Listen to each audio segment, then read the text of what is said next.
En el capítulo de hoy tenemos la oportunidad de hablar con un pionero. Santiago Siri comenzó desarrollando videojuegos hace muchos años. Luego, cuando nadie hablaba de Big Data, él armó una compañía y desarrolló algoritmos de Machine Learning. Luego fue muchos años columnista de radio ahí en Argentina. Y en 2012 comenzó el proyecto de disrupción en la democracia con el Partido de la Red. Yo todavía vivía en Argentina y recuerdo las entrevistas que hacía, las columnas de radio que hacía en Metro, era súper interesante.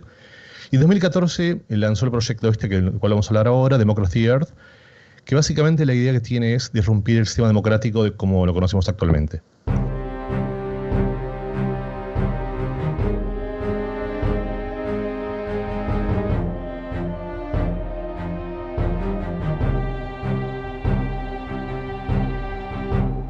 Hola, ¿cómo estás? Bienvenido. Esto es HDP, Hablemos de Política, el podcast donde semanalmente hablamos de temas relacionados con la política en los Estados Unidos. Mi nombre es Ariel Zimmerman y soy el conductor del programa. Y hoy tenemos un programa muy especial. Vamos a hablar como nunca de innovación. ¿Qué es la innovación? Para muchos que están escuchando esto, que tienen mi edad, yo tengo 40 años, se acordarán. Yo recuerdo una serie que veía hace muchos años en Argentina. Me acabo de fijar, es de 1982. Es El Auto Fantástico. Esa serie donde la persona iba manejando un auto, que se manejaba solo, que podía tener una conversación, hablaba, el auto hacía las cosas, hacía todo por él. Y uno lo miraba en esa época y decía, wow, eso es el futuro, es increíble. Y hoy tenemos teléfonos que los cuales podemos hablar. Y hay muchos autos, yo manejo uno de ellos, un Tesla, que se maneja solo, literalmente. Estamos en el año 2020 y tengo muchísima gente que me pregunta ¿cómo es tu auto? ¿Cómo se maneja solo? ¿Y qué haces? ¿Lo usás todo el tiempo? ¿No? ¿Confías en la automatización? La respuesta es sí. Y la razón por la cual confío en la automatización es porque yo sé que detrás hay mucha investigación y mucha gente que ha trabajado en esto, que trabaja constantemente para mejorarlo. Pero esto no es masivo. Es una compañía que cotiza en la bolsa, que le va muy bien, que cada vez hay más, pero yo veo autos donde estoy, pero de vuelta, yo me muevo en un segmento muy particular de un país muy particular en el mundo. Cuando yo pienso en innovación, pienso en productos que hayan cambiado la vida de las personas, y uno piensa en las computadoras, en los teléfonos. Pero, ¿ustedes saben cuál es el producto electrónico o eléctrico que más ha revolucionado el mundo? Es el lavarropas. ¿Pero por qué el lavarropas? Imagínense las horas que las personas invertían en lavar ropa constantemente, el tiempo en eso, y hoy pones todo la ropa en un lugar y se lava mágicamente y la sacás 2 horas después, perfecto para tener. Eso es un producto que realmente revolucionó, fue innovador, pero cambió la vida de las personas. Y esto es muy importante porque seguramente, yo no he vivido, esto fue en la década del 60, yo no he vivido esa época, yo no he nacido, pero es muy probablemente que hay mucha gente que decía, ¿sabes qué? No, yo prefiero lavármela manualmente porque me siento más cómodo. Como hubo mucha gente que dijo en las computadoras, no, yo prefiero escribir a mano porque me gusta esto, o no, bueno, está muy bien, cada uno tiene la libertad y la posibilidad de hacer con la tecnología lo que quiere, pero hay una realidad. La penetración móvil es mucho más alta hoy de lo que era hace 5 años y mucho más de lo que era hace 20 años atrás. En mi primer viaje a Estados Unidos, recuerdo que viajé a San Francisco, crucé el Golden Gate y me volví loco para buscar una cabina telefónica. Sí, esas cosas que los millennials no saben qué son, pero me volví loco un lugar para poder llamar a mis padres y contarles cómo era. Y una llamada internacional era complicadísima hacer. Y hoy lo tenemos todo en nuestro teléfono. Hay tecnología que nos cambia la vida y hay otra tecnología que nos llena y que no nos agrega mucho valor. Hoy vamos a hablar con un experto que nos va a contar y que nos va a mostrar un mundo que probablemente no conocemos. Nos va a hablar de tecnología, de blockchain, de criptomonedas, de muchísimas cosas que pueden parecer un futuro, pueden parecer algo que no existe hoy, que no conocemos, pero que probablemente en muchos años será. Pero a la vez, lo interesante que nos va a contar esta persona es una experiencia que tuvo hace 2 años y que está funcionando hoy en la legislatura de Colorado State. Y esto es muy importante porque no estamos hablando de futuro, estamos hablando de presente, de cosas que pasan en este momento, que se utilizan para mejorar la vida de las personas y sobre todo, que es innovación aplicada a la vida real. Santiago, bienvenido a Hablemos de Política.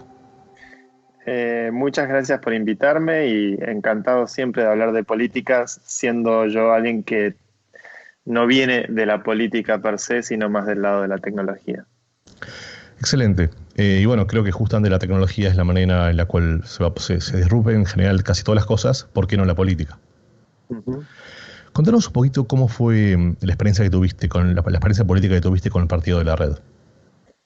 Bueno, fue una experiencia iniciática para mí en lo que fue la militancia y el activismo político, yendo con un proyecto que apuntaba a ser totalmente disruptivo de lo que es el orden político.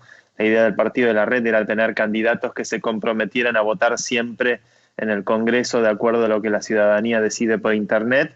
Y eso abrió una gran caja de Pandora de el desafío de tratar de encontrar cómo efectivamente se puede construir una democracia en la era de la información.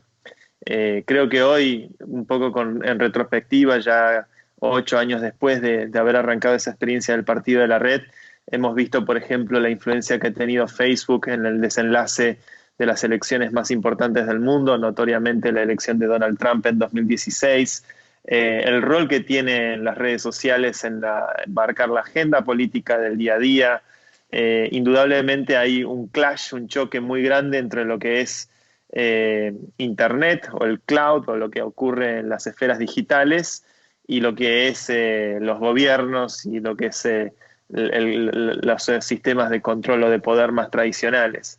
En Estados Unidos muchas veces es esta tensión entre Silicon Valley y Washington, pero bueno, también a nivel global estamos viendo realmente cómo el avance de la inteligencia artificial, el avance de las redes sociales, el avance de las telecomunicaciones y el avance de nuevas tecnologías como el blockchain y cosas que están ya incluso yendo a disrumpir la esencia de cómo funcionan las instituciones, la esencia de cómo funciona el dinero a través de medios digitales, que estamos en una época de grandes transformaciones y bueno, en este gran caudal de cambio, nosotros con el Partido de la Red en algún punto lo que intentamos fue llevar un testimonio de que ese cambio se avecinaba con una propuesta nueva.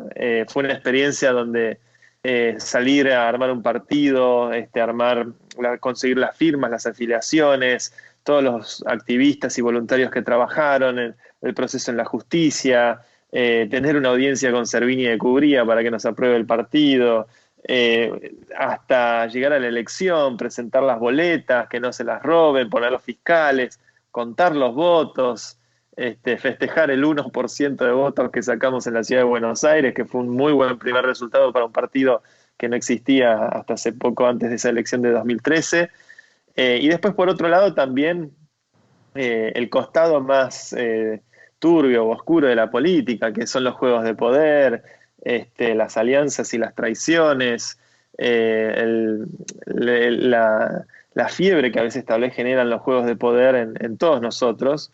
Y también fue emocionalmente muy intenso. Fue una época de mi vida donde tuve ataques de pánico, recibía amenazas. Ayer justamente estaba mirando una serie de televisión sobre alguien que se presentaba en Oklahoma, gobernador, y un experimentado de la política le dice, bueno, ¿cuántas amenazas de muerte recibiste? Porque ahí es cuando realmente estás corriendo por algo. Y un poco también me ha pasado eso viviéndolo en lo que es la política argentina. Y bueno, ha sido una experiencia con enormes satisfacciones, grandes aprendizajes y también muchas frustraciones, pero en algún punto me dedico a eso hoy. Decime una cosa, me gustaría ir un poquito atrás y entender un poquito cómo funciona, digamos, no tanto el Partido de la Red, sino cómo funciona Democracy OS. Tratar de responder algunas preguntas que quizás son más conceptuales, digamos. Estoy pensando se presenta como un partido que no tiene una ideología propia. O sea, tradicionalmente el partido tenés una ideología y vos seguís a un candidato en función, o sea, vos votás a un candidato en función de lo que dice que va a hacer. Pero en este caso, ¿tiene algún, digamos, no es contradictorio que no tenga una ideología? Mira, hemos ido decodificando esa ideología. A mí me gusta una palabra que usan hoy algunos colegas míos que me la apropio cada tanto, éramos ciberiluministas. En algún punto éramos un partido que venía a usar tecnocrático, que venía a usar la tecnología para tratar de cambiar la forma en que se hacían las cosas. Éramos un partido de democracia directa, un partido donde de la permanente consulta popular, y después, bueno, los desafíos técnicos de tratar de entender cómo lograr eso. Mi métier es la tecnología, yo me dedico a programar desde muy chico, toda la vida me la he pasado frente a una máquina y entiendo del rubro software, ese es mi palo, y el desafío en algún punto originalmente era, bueno, ¿cómo hacemos un sistema democrático a través de Internet donde la gente pueda participar? La primera encarnación de eso fue, bueno, tiene que ser un sistema de código abierto. El código de cómo funciona el sistema de votación. Te interrumpo un segundo. Digamos, vos decís que, o mejor dicho, el concepto en general que están planteando es que es una democracia directa. Es decir, que todas las personas tienen la capacidad de poder votar. Cuando yo pienso en esto, pienso en que, digamos, conceptualmente, quizás no es así, pero conceptualmente uno delega la tarea de legislativa en los diputados, en los senadores, entendiendo que ellos tienen más herramientas y mayor capacidad de información a la hora de dar un voto. Entonces, ¿cómo se aplica eso en el común de la gente? Bueno, hay muchas aristas que investigamos, ¿no? Para entender cómo poder hacer escalar el proceso de participación para hacerlo lo más inclusivo y lo más abierto posible. En su momento me acuerdo una de las primeras líneas de investigación era la democracia líquida, donde uno podía votar directamente sobre un tema o delegar su capacidad de voto, sus votos en alguien en quien confiara para que vote por uno en determinados tipos de temas, ¿no? Entonces hemos hecho incluso pilotos de democracia líquida, donde hemos estudiado la teoría de juegos, de cómo eso se desarrolla a lo largo del tiempo. Después hemos explorado lo que te comentaba antes, que el sistema sea abierto y transparente, que el código pueda ser auditado por cualquiera. Nos parecía algo importante porque al comunicarse algo digitalmente, si uno no sabe cómo eso funciona digitalmente, hay un riesgo muy grande de que se corrompan los votos o que no sea transparente el resultado. Después, por otro lado, con el tiempo también fuimos entendiendo que no alcanza solamente con ser una dinámica de democracia líquida o que sea de código abierto, sino que también tiene que operar sobre redes donde apunte el sistema a estar lo más descentralizado posible, porque si vos tenés un punto de centralización en ese sistema, quien sea la autoridad sobre ese punto central puede alterar los mensajes o los votos.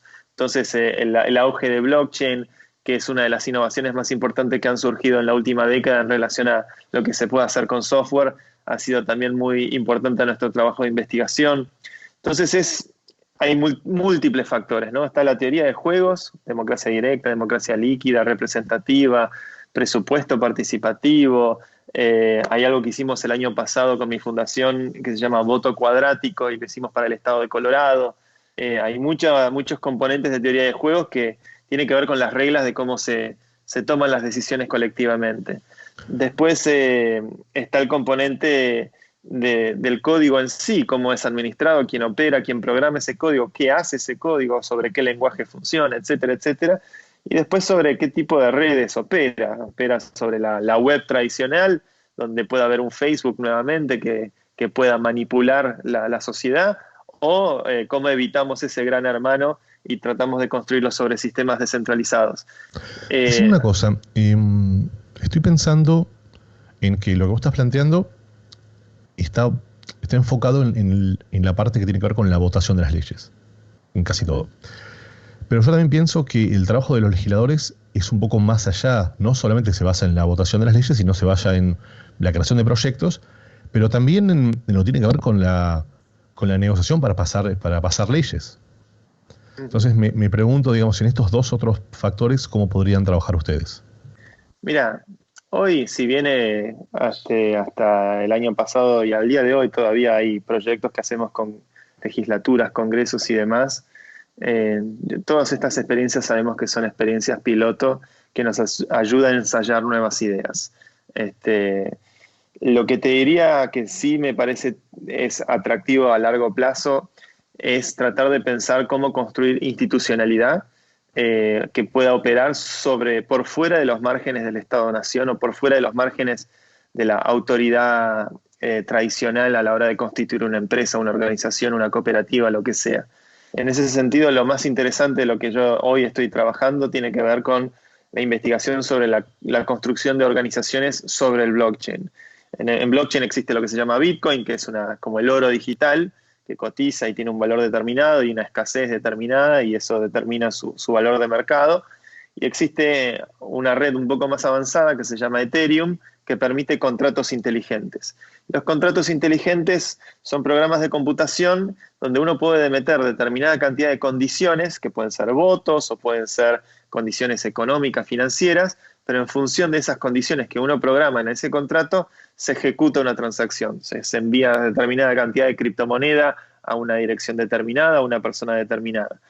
Lo que vemos en ese campo, existe algo que se llaman las organizaciones autónomas distribuidas, que vendría a ser como cooperativas montadas sobre el blockchain, y en el último año se han creado más de 1000 de este tipo de organizaciones que operan totalmente por fuera de los márgenes de la ley tradicional y de los sistemas burocráticos tradicionales. Operan transnacionalmente, de forma digital, operadas sobre un blockchain con código totalmente digital y en función de programas que están hechos por programadores en lugar de estar hechos por abogados.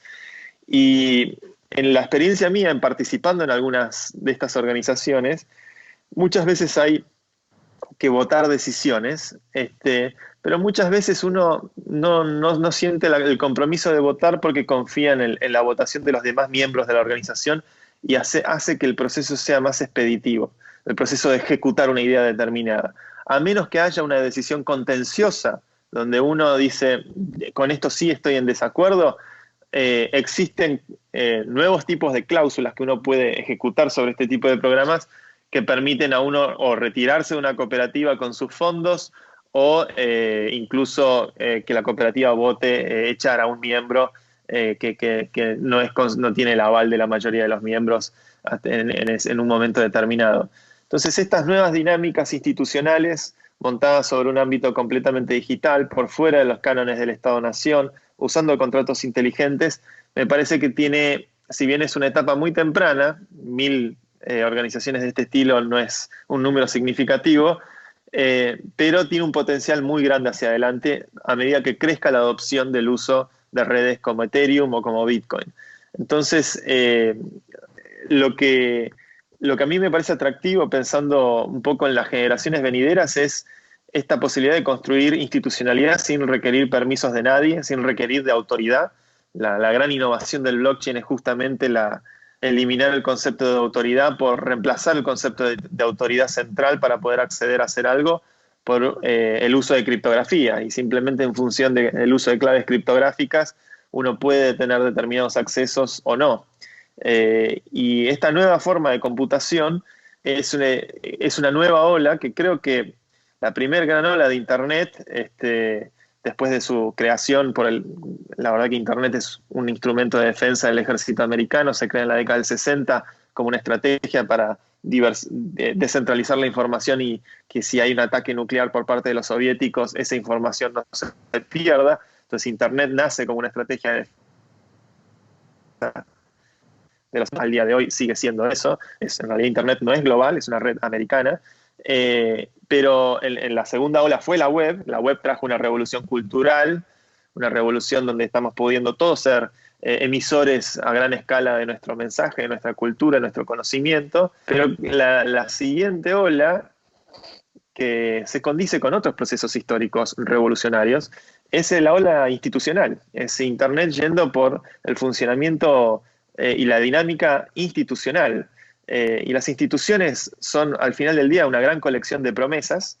Lo que hace que uno confíe en esas promesas es el grado de poder que tiene la autoridad sobre esa institución, pero al final del día es esas colecciones de promesas dependen, hasta el día de hoy, siempre han dependido de un político, de un banquero, de alguien que se pone un saco y una corbata. Con el surgimiento del blockchain empiezan a depender, las promesas empiezan a depender de la matemática, en lugar de depender de un grupo de gente que trata de acumular poder.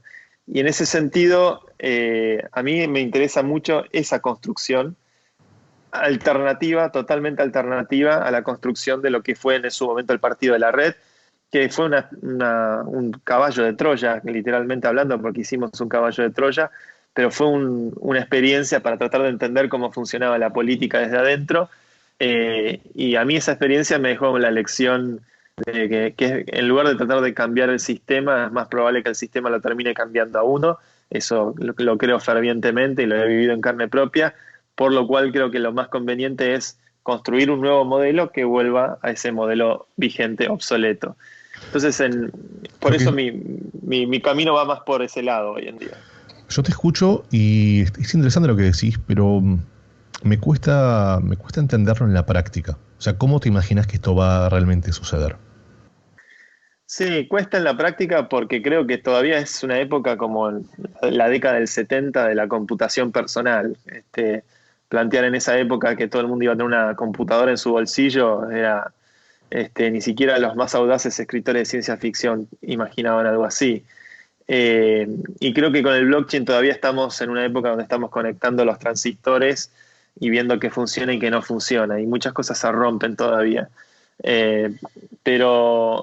Pero creo que, a ver, cualquiera que haya experimentado comprar Bitcoin, por ejemplo, poder transferir Bitcoin a cualquier otra persona en el planeta sin tener que recurrir a la autorización de un banco, la posibilidad de poder mover dinero entre fronteras, fue una primera experiencia de lo que es esa nueva forma de dinero digital. Tiene cuestiones de usabilidad que tal vez son un poco engorrosas, ¿no? Direcciones que son medio raras y demás, pero que a medida que las nuevas generaciones se van educando en eso, se va volviendo un hábito más común, como ha ocurrido con la computación y ha ocurrido con Internet.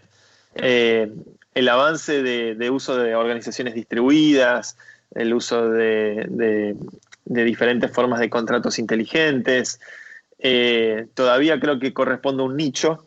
Somos un nicho de tal vez programadores, ingenieros y gente que esté interesada en estos temas, pero en términos económicos ese nicho en la última década casi se ha capitalizado en el $500 billion en el momento del pico de la burbuja en 2017, ahora de estar en los $200 mil millones el valor acumulado de actividad económica de esto, y es una actividad económica totalmente comparable con la actividad económica de más de 100 o 150 países del mundo. Probablemente $200 mil millones de actividad económica es la mitad del PBI argentino.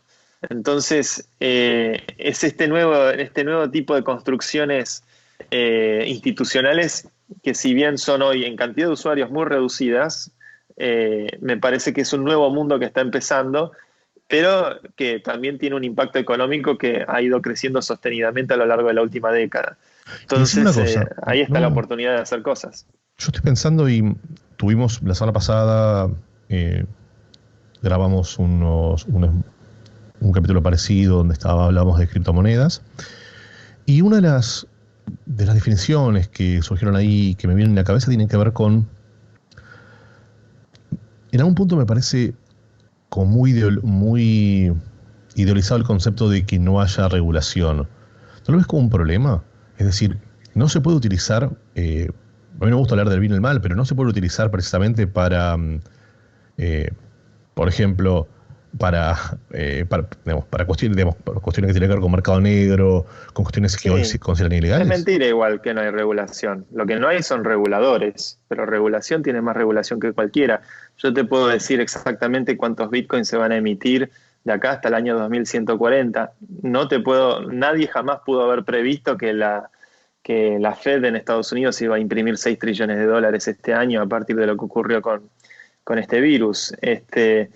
Que puede ser las dos cosas, no digo que una cosa es buena ni la otra es mala. Bitcoin tiene una política económica deflacionaria donde la emisión baja a la mitad cada 4 años, y esa política, que es su código, su programa, está protegido por una inmensa red de computadoras que aportan capacidad de cómputo para defender ese código. y nadie puede tocar o vulnerar o modificar sustancialmente ese código. De hecho, cuando han ocurrido ataques a ese código, lo que ha ocurrido es que se forqueó y se generó una cadena alternativa que continúa lo que es el consenso de Bitcoin, pero con reglas distintas. Hoy existe Bitcoin Cash, que permite bloques más grandes en la cadena de bloques, es un término técnico, pero ese fue un gran tema de disputa. O existen otras variantes de Bitcoin que tienen otras reglas y corresponde a una actividad económica significativamente menor a la que tiene que ver con la cadena principal de Bitcoin. Pero en términos regulatorios es código informático totalmente preciso, totalmente predecible, incorrompible y que tiene una previsibilidad enorme hacia adelante. Lo que pasa es que no está sujeto a que venga un Bernanke o no sé, Trump o quien sea a decir ahora se hacen las cosas como digo yo.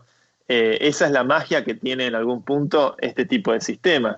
Nadie puede alterar con ellos porque están descentralizados y porque el consenso para correr ese código justamente es un código difícil de actualizar a propósito, porque el sentido de este código es que nadie pueda el día de mañana decir, bueno, el límite de bitcoins no es más 21 millones, ahora vamos a imprimir 21 millones más. Y justamente creo que es en un mundo donde, ayer leía que el gobierno argentino se está quedando sin papel para imprimir. Estados Unidos va a imprimir hasta 10 trillones de dólares. Yo lo estoy viendo en carne propia, la que es la montaña de plata que están entregando en Estados Unidos para sortear esta crisis, que es una crisis más grande que la de 1929. Y frente a todos los gobiernos del mundo que están tomando políticas expansionarias en lo monetario, lo único que está dando un paso diametralmente en la dirección opuesta es algo como Bitcoin, donde su emisión va a bajar a la mitad, de hecho, en un mes. Es algo que ocurre cada 4 años y falta un mes para que se dé esa regulación. Ahora, no hay reguladores, no hay middlemen, es simplemente un protocolo que opera de forma distribuida y que representa para un montón de gente algo atractivo, que es, si yo tengo mi plata en Bitcoin, no hay Estado, no hay corporación, no hay banco, no hay nadie que pueda censurarme las transacciones. Es dinero que yo tengo el derecho legítimo a poder moverlo, sea yo una persona de bien o una persona de mal también, que es una crítica que yo suelo hacer también a Bitcoin. Genial. Decime una cosa, contanos un poco cómo fue la experiencia en la legislatura de Colorado State. En Colorado fue excelente porque trabajamos con 41 legisladores demócratas del estado de Colorado que tenían que determinar cómo priorizar 107 leyes por un presupuesto de 180 millones de dólares, que es el presupuesto de la legislatura.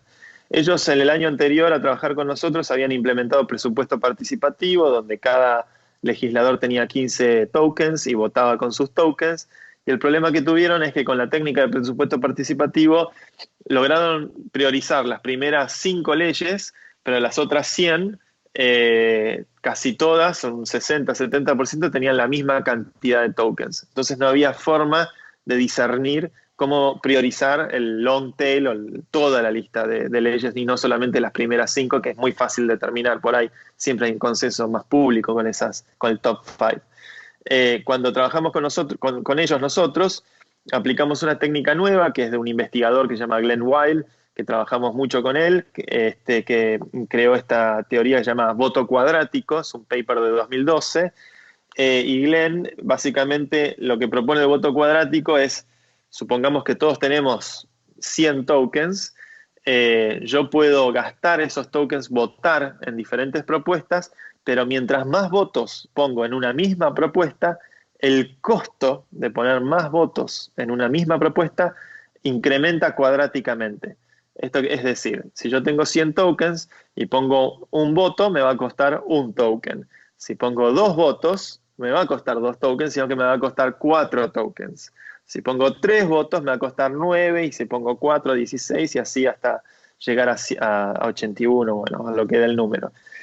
Esto quiere decir que mientras más intensidad tengo por una preferencia, más caro me va a salir.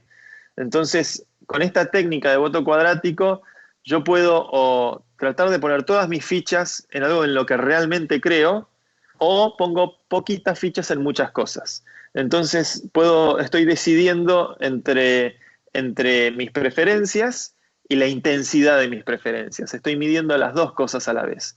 Y esto con Colorado nos entregó algo que fue increíble, que las 107 leyes fueron perfectamente distribuidas, no más de 2 o 3 leyes tuvieron la misma cantidad de votos, y pudimos decirle a los demócratas en Colorado, sus prioridades para los próximos 2 años legislativos son así, de la primera ley a la ley 107.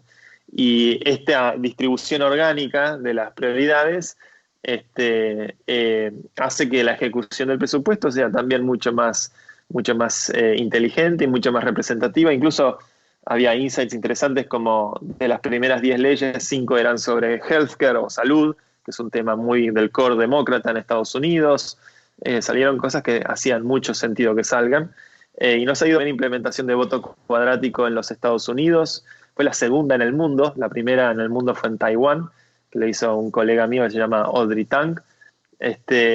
Y nada, estas son experiencias.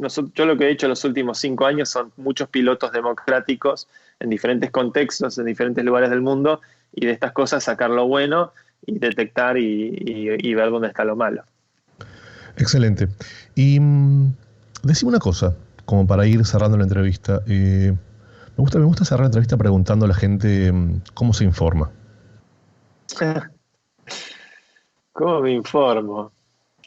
Bueno, realmente Twitter es un elemento bastante importante de mi dosis diaria de información. Creo que a lo largo de ya desde el 2007 que estoy en Twitter, es una parte de mi vida.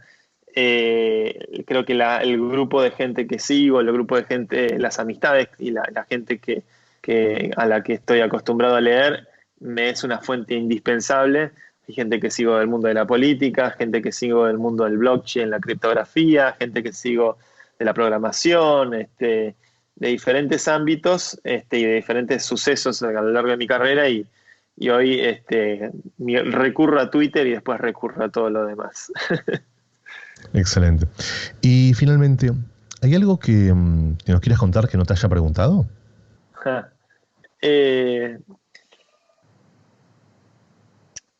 Mira, mejor me quedo callado, porque tengo a veces opiniones un poco incorrectas y no me doy cuenta que debería manejar mejor mis humores a la hora de expresarme públicamente sobre ciertas cosas.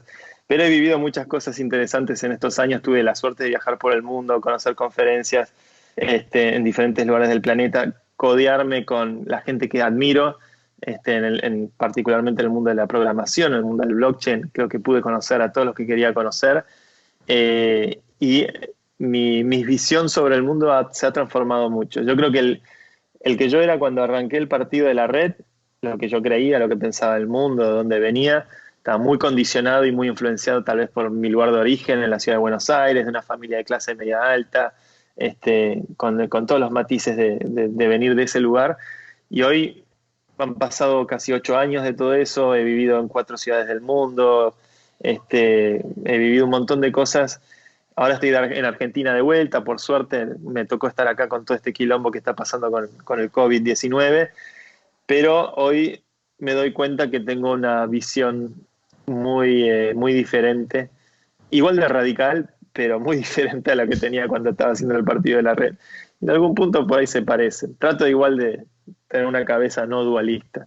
Hay que no dejarse ser una marioneta de otros y tratar de mirar los dos costados de todas las cosas.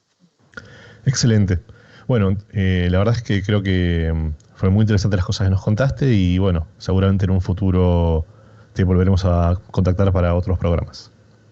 Muchísimas gracias. Un placer y acá estoy para lo que necesitas. Me encantó la entrevista. Si llegaste hasta acá, quiere decir que probablemente te guste lo que estás escuchando. Para nosotros es muy importante que nos recomiendes con tus amigos, que le cuentes a todas las personas que tienes alrededor, pero sobre todo que te suscribas a los canales de YouTube y de Spotify. Muchas gracias, nos vemos la semana que viene.